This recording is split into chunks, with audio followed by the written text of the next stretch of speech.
Ready to go? All right. This weekend we had a couple very significant fires. They were both caused by careless discarding of smoking materials. The most significant fire was at Aspen Park Apartments at 8405 West Central. Did about $1.5 million in damages, and once again it was caused by discarding cigarettes. The other one was at 1544 South Palisade, and it was a house fire where the deck caught on fire and spread to the interior compartments of the house. And that did about $11,000 worth of damage. And we're just trying to get the word out there to be careful this time of year. The conditions are really dry and windy. To be careful where you discard your cigarettes, not to do it in mulch or around your house with the dry grass and everything. That's it. Obviously a very significant fire, like you mentioned, $1.5 million in damage.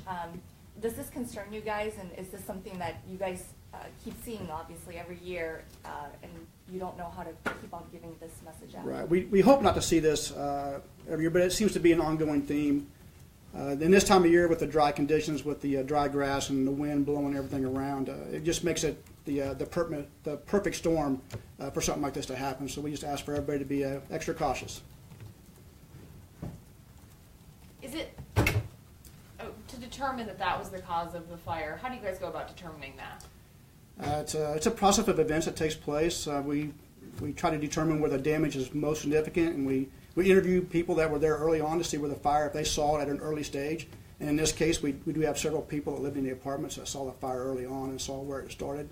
Then after we interview possible occupants or other people that live around, we come to a conclusion what happened. I mean, is that criminal? No, there's no crime against having an accidental fire. Could you say your name for us, please? Kelly, Kelly. Last name is Zane, Zane. I'm a captain with the Wichita Fire Department. Like you mentioned, it is an accidental fire, but it's something that is preventable. Yes, definitely preventable. You just be careful where you discard your cigarettes, or have a plan in place to take care of your cigarettes after you smoke. A water bucket, a sand bucket, something like that would suffice and take care of the issue. Where was the house fire? It was at 1544 South Palisade. And what day was that one? That was on the 13th. In the Aspen Apartments fire, where was the cigarette discarded? Was it on grass? On a deck. On a deck? Yes. One of the above ground apartment decks? Second story deck, yes.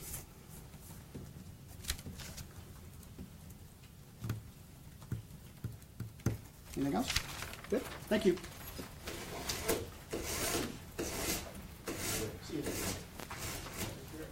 All right, welcome everybody here to a new week to Wichita Police Department Watch. Appreciate the Wichita Fire Department giving a briefing and all their hard work they do in our community to keep us safe.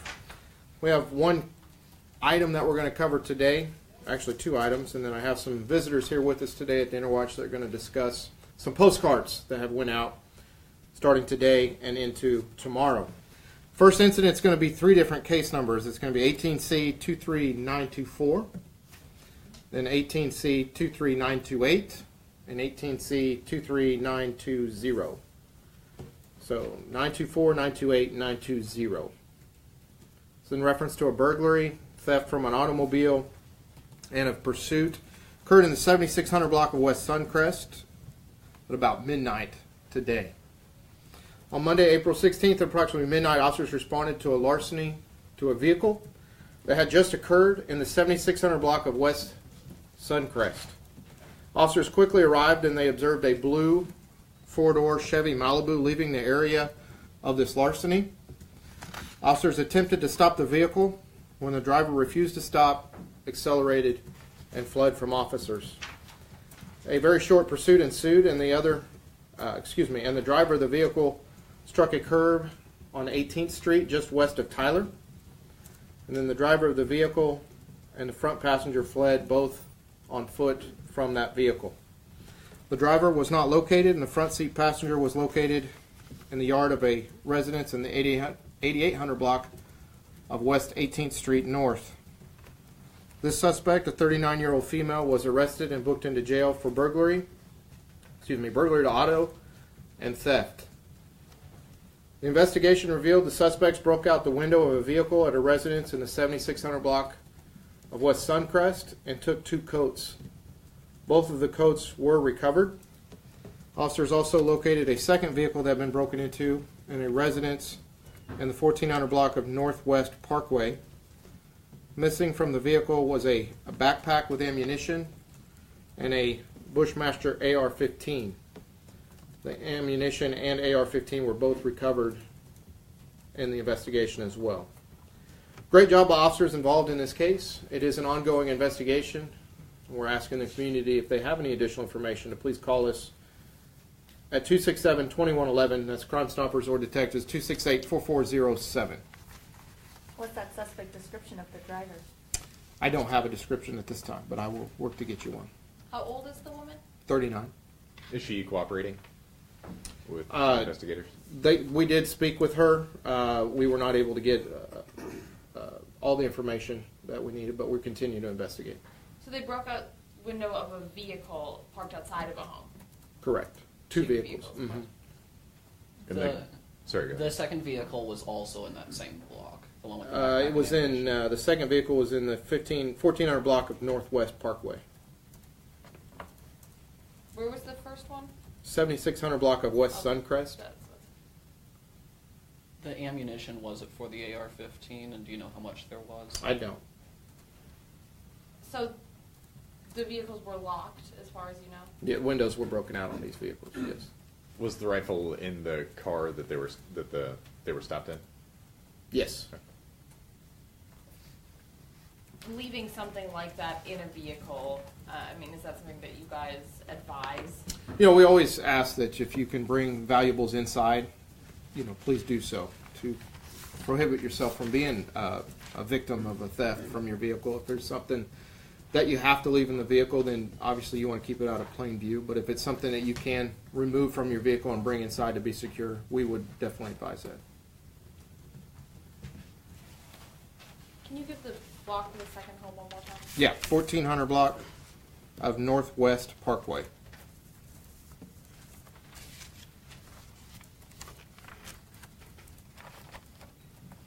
Just a reminder about our support law enforcement parade coming up on May the 12th, Saturday. It's a new date, so come on out. Here's a flyer. It'll be posted on our Facebook and Twitter pages. It'll be May 12th. Hopefully we don't have any snow that day.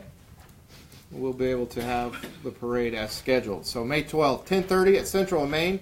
Hope everyone can come out and support your local law enforcement.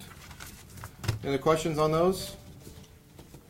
All right, I have today with me Lieutenant Brian Sigmund from Animal Services Unit and also Ryan Konopik. Did I say that right?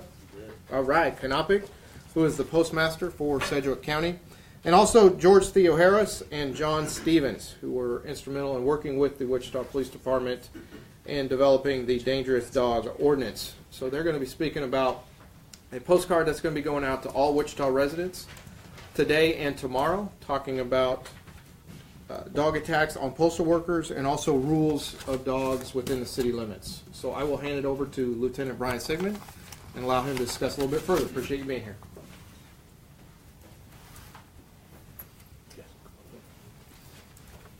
As Charlie said, I'm Lieutenant Brian Sigmund. It's Brian with an I, and then Sigmund, S-I-G-M-A-N. We're here today to discuss a flyer that's going to come out. It's a partnership between the Wichita Police Department and the United States Postal Service, in addition to some work that was done by the Dangerous Dog Committee. As you know, there was some dangerous dog rules that were put into place late last year. So this flyer is a way of trying to educate the public about different rules when it comes to dogs. So I'm going to turn it over to Ryan and let him talk to you. Yeah, appreciate it, Brian. Ryan Konopik, Postmaster Wichita, and that's RYONKNOPIK. I can't thank Brian and his team at Wichita Animal Services enough, John Stevens and George Theo Harris for their efforts in this endeavor to create a safer work environment for my employees as they deliver mail. So what we've done is partnership in creating a postcard flyer that will be coming out to your addresses today and tomorrow, It's just got a lot of helpful tips and rules and regulations that will help pet owners, see what they need to do to be responsible pet owners. So this effort is in hopes of creating a safer work environment for our employees as they carry mail, not only for them, but the residents of Wichita as well. So we want to keep a safe environment for everybody.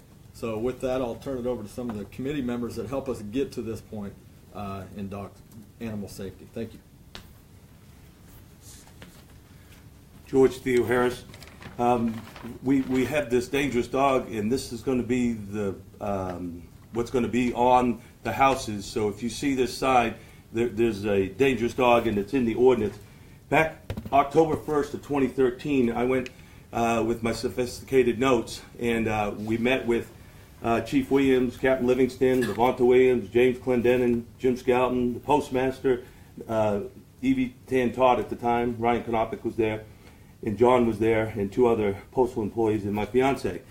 And on this list, we were getting together because we were having problems with dogs, and the Postal Service was having too many bites. So there was 3 things that I wanted, and one was that they had their own number down at Animal Control. We've got that.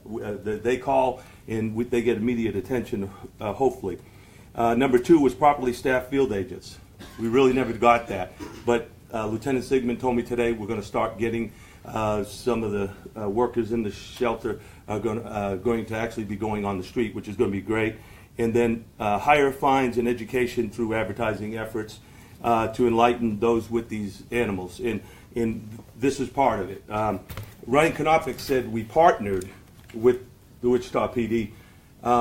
It's kind of like the partnership. Sometimes they're putting all these out. We gave them the ink. We gave them the words to put on. It's USPS is doing this, and we can't thank them enough. This is the whole ordinance right here. And you might say, well, that's kind of small, but I came prepared. So, but this is the whole ordinance. But and John Stevens started this thing back in 2004 with Wynn, trying to help the postal in some of the dog bite situations.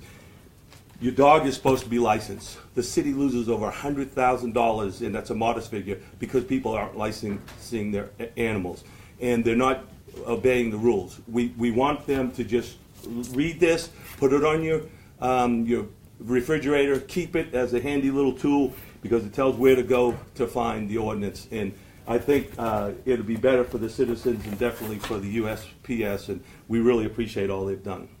Thank you.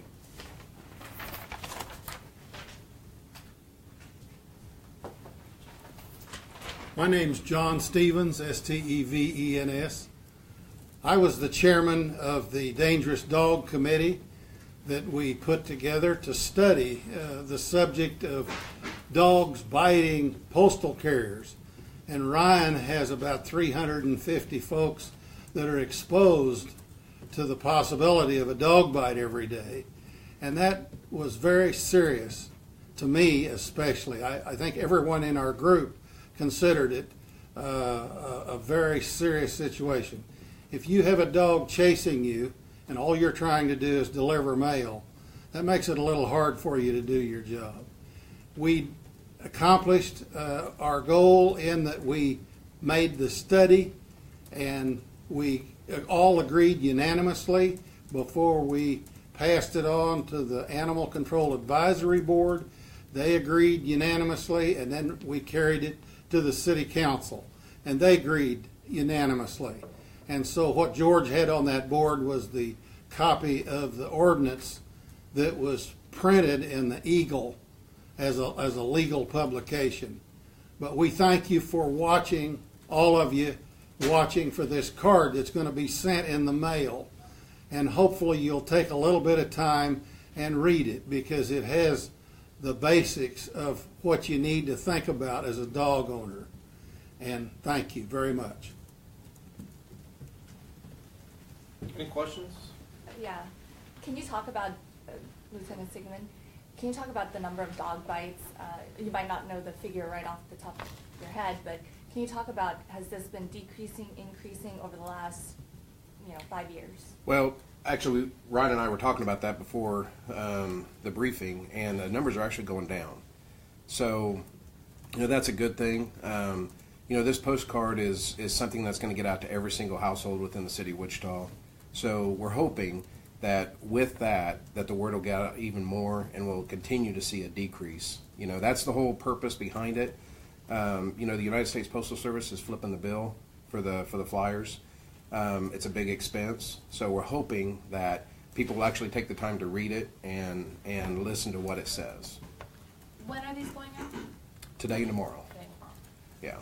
Ryan, can you talk about the number of employees, mail carriers that are out, and just how this is something that they do think about when they are delivering mail? Yeah, dog bites are kind of they come with the territory as you're when you become a carrier, you kind of know that this is part of your job, that you at some point in your career will have to defend yourself from a dog.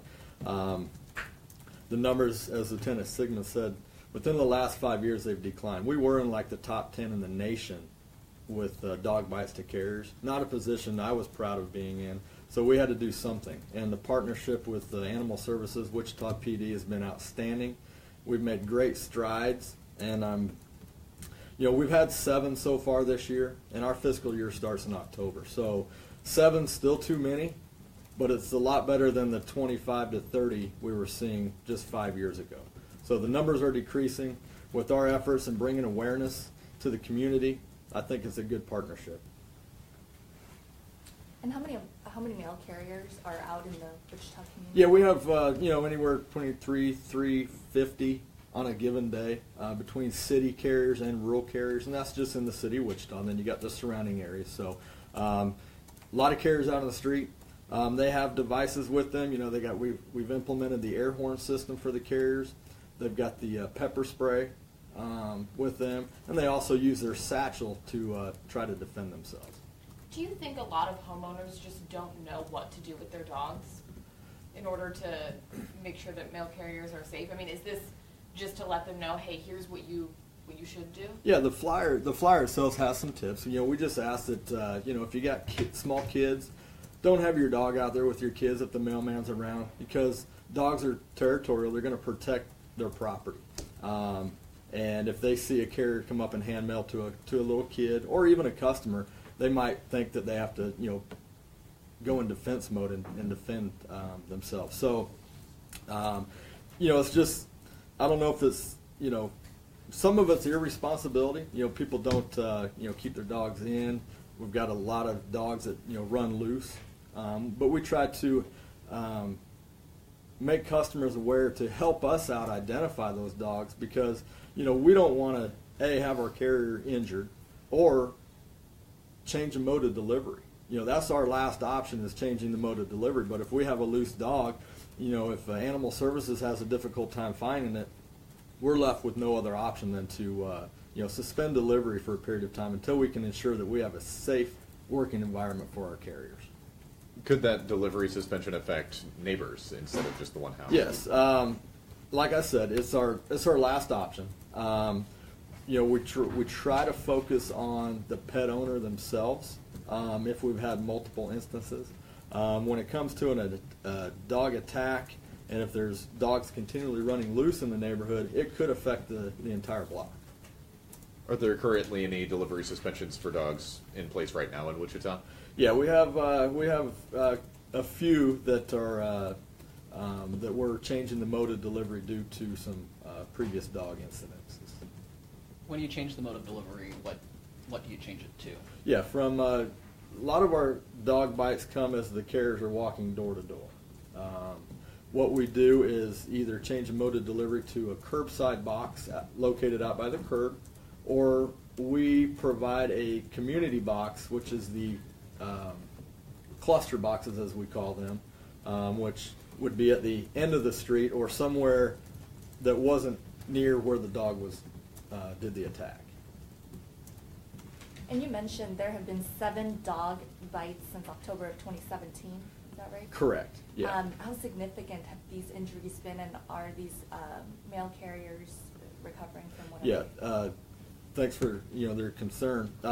They have recovered, but in the past we've had some significant attacks happen to some carriers, which put them in the hospital, where they've received over 50 stitches rabies shots. Thankfully, none of those have happened this year. But this postcard it's important that we get this out now because it's springtime. It's going to be summertime, and that's when we see an increase in our dog bites. I don't want to get in the double digits here again in Wichita. With our partnership, I think we're well on our way to making it a better work environment for my carriers and for the citizens of Wichita.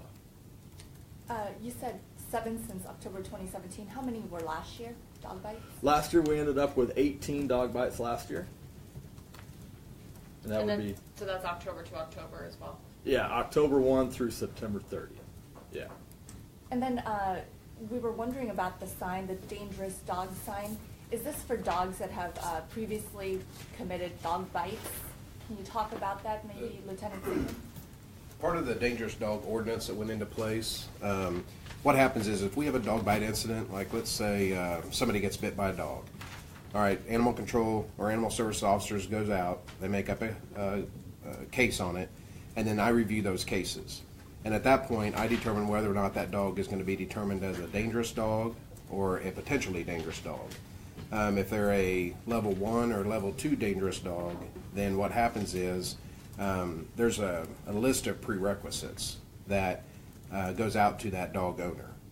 And anytime if you're a potentially dangerous dog, or if you're deemed a potentially dangerous dog or a level 1 or 2, you automatically get imposed that, or that sign automatically gets imposed on you. Now this is the new size of sign that we are going to be going to. Right now the signs are, I think, like a 7.5 by 11. yeah, 7 by 11. So once that supply that we have right now is depleted, we will be going to a larger sign. So anytime you see that, what's supposed to happen, the dog owner is supposed to post that on any gate, either the front gate, the back gate leading into their yard. If they have a dog pen, if they're a level 1 or level 2, they're required to build a pen. And that sign will also be posted on that pen. Could I say one more thing? Mm-hmm. 191,000 of these he's putting out, and it's not only to Wichita, it's wherever he has jurisdiction over, which, like he said, in like Oak Lawn, some of the other surrounding areas are going to get those. On December 30th, you guys heard the story about the officer who went in and the dog came at him, he shot at, and it got the little girl above the eye with some fragments. And that officer got fired and is getting charged with a felony. But I had this added: if you call 911 for officers to respond to your residency, please secure your dog in a room not associated with the call. That's very important. If people have dogs, you're calling 911 out there, put them in the bedroom, in the basement, out in the backyard. But our officers should be as safe as they can be. And I want to thank 310 and 12 for being here, because with you guys getting this message out, I think it'll be very important for people to keep this and look at this. So thank you.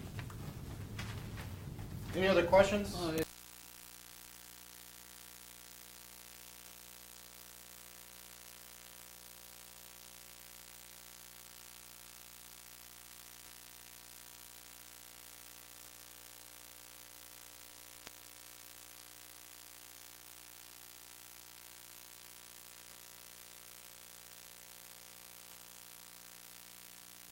Service that we call if we have animal interference out on the street. So with that effort, we can't thank them enough for creating that to get us through, get us through to get a quick response and getting somebody out there to the carrier, because they're out there every single day. They're out in the same areas every single day, so they see these things. We're an extra set of eyes out there. But our constant communication and their efforts in trying to, get the dogs when they're loose, or talking to the owners when we do have a situation. So it's been great, and the numbers show that what we're doing is working. Obviously, our ultimate goal would be 0 carriers attacked in Wichita, and I think we'll get there one day. And Ryan, how many of these postcards are going out again? We've ordered 191,000 for every delivery in Wichita. That would include businesses, P.O. boxes. We want to get the message out to everybody. and to bring awareness to everybody in the city of Wichita. Can you spell your last name? Yes, Knopik. Knopik. Oh, I had a question. So, one of you guys said that the city was losing out on money from permits for dangerous dogs. Does someone only need to get one of those permits if it's decided that the dog is dangerous by Lieutenant Sigmund? Right. Okay. Yeah, there's a special permit that they've got to have. If it's a potentially dangerous, there's a certain license that they got to have for that. And then the level 1 and 2, the fee rises up to $300 for that. But sir, we're not losing any money on that. What we're losing money on, people are not licensing their dogs, any dog, dangerous or otherwise. 30 or 40% of people are only licensing their dog, and we're losing that licensing fee, which is over $100,000. That's Okay. what I was talking about. Yeah, no, they get their money. They get their money for the dangerous dogs. Don't worry about that. And as the post office goes, we're in the business to deliver the mail, and it's my job as a postmaster to ensure the safest working environment for our employees. They handle all the dangerous dogs and things like that. We just want to, continue the partnership to ensure we have the safest working environment for our employees. All right, thank you. Thank you. Appreciate everybody being here today. That is what we have for our Interwatch. Have a great and safe Monday. Thank you.